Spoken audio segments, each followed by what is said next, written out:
With the 2022 Jaguars season behind us and the start of the new league year right around the corner, the Jaguars have some very important decisions to make on which Jaguars are going to retain that are on expired contracts and which players they're going to let go.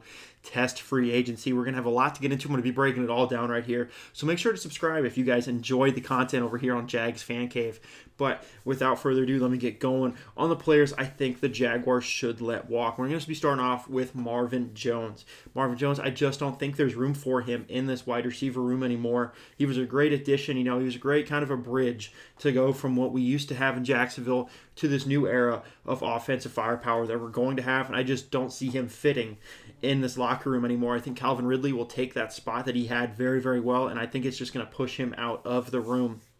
Now, I'm going to talk about these two tight ends. Honestly, going into 2023, I believe the only tight end they have under contract still is Luke Farrell. That is not going to cut it, but I do think they end up letting Chris Manhertz and Dan Arnold both go out and test free agency. Maybe you do bring Chris Manhertz back to Jacksonville on a very team-friendly deal, but I don't see a way Dan Arnold makes this roster. Ultimately, Chris Manhertz played more snaps of the two of them, and he only played 35% of the snaps.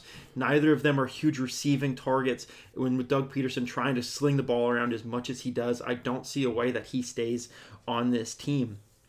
Now, one guy I think a lot of people are going to jeer me for, a lot of people aren't going to like, is Andrew Wingard. I don't think the Jaguars are going to be able to keep him. I think he's going to have a similar result as what Aaron Colvin had happen to him in 2017 going into 2018. I think another team out there is going to want him as a starter, despite him really not being a starting caliber player in the National Football League. Ultimately, that might be a little bit of a detriment. Dewey has incredible catchphrases, but I just don't trust him back there as a full-time safety. He made some really good plays, but comes down to I can't trust him for 18 games. That 1,000+ snaps that we're going to be asking of him back there.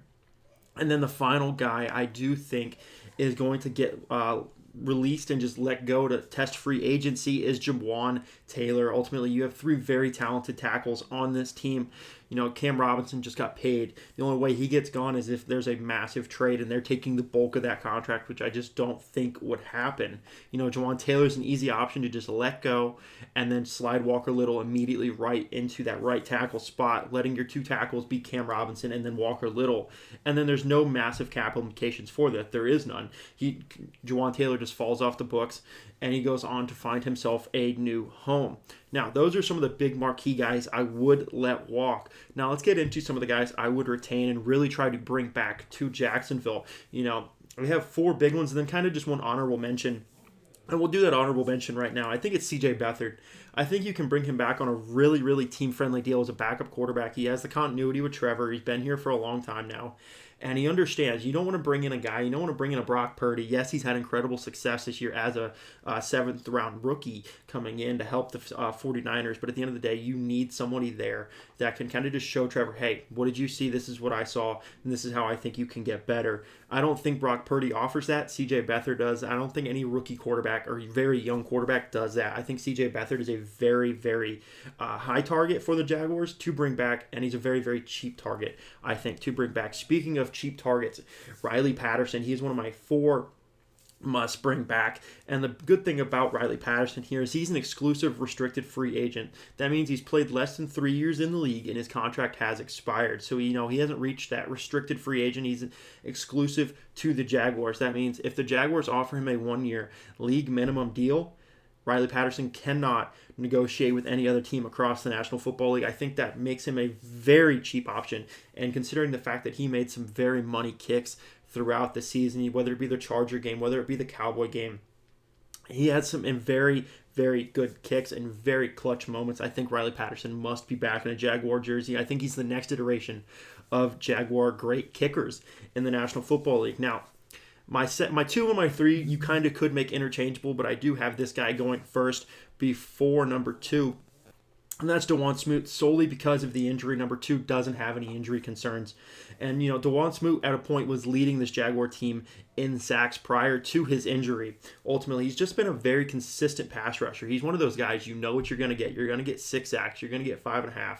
On a good year, he might get you 8. And that's exactly what DeJuan Smoot is for this Jaguar team. He's Jaguar grown. He needs to be, in my opinion, kept. It goes kind of back to what the Cam Robinson thing was. You have to bring back your homegrown talent.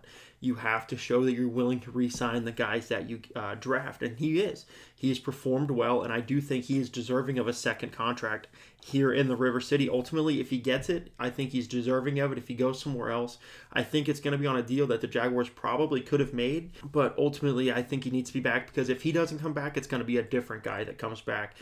And it's going to be probably around the same kind of credentials, a 5-6 sack a year guy. And if they're going to bring them in, why not just keep Dawuane Smoot? Why not keep your homegrown talent? And speaking of the pass rush, another guy that I think that absolutely should be very high on this Jaguars team's list of free agents to bring back is Arden Key.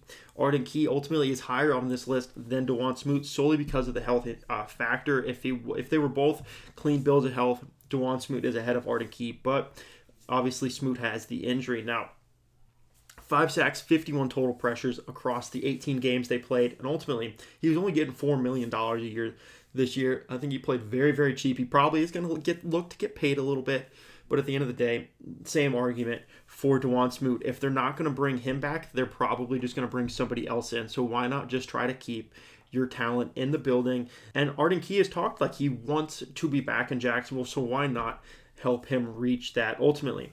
Now, number one is a guy that everyone is very familiar with, and it's honestly the guy on top of every single Jaguar fan's list, and it probably is the number one name circled in big, bold red ink on the Jags whiteboard, and that's Evan Engram. Evan Engram needs to be back in Jacksonville ultimately. 85 receptions, almost 900 yards, and then 5 touchdowns, 890 yards. And when he was targeted by Trevor Lawrence, he had one over a 100 passer rating, 104.1. He's responsible for the 4th most first downs on this Jaguars team in 2022. Everything you can say about Evan Engram is that it's a very good offensive weapon. Everyone is gushing about what this Jaguars offense is going to look like in 2023 if they bring Evan Engram back. It's a very scary offense if you look at it on paper. Calvin Ridley, Christian Kirk, Zay Jones, just as the receivers, Evan Engram as the tight end, and then obviously you have Travis Etienne, who went for 1,000 yards this season on the ground, with Trevor Lawrence slinging it all over the place. Very scary offense, and I do think they're going to need to find a way to bring Evan Engram back, and it sounds like they're going to get something done. Everything coming out of Evan Ingram's mouth, Trent Baalke's mouth, is that they really do want to be back together. But ultimately, if it don't make dollars, it don't make sense, and Evan Ingram's going to need to be compensated for the great season that he had.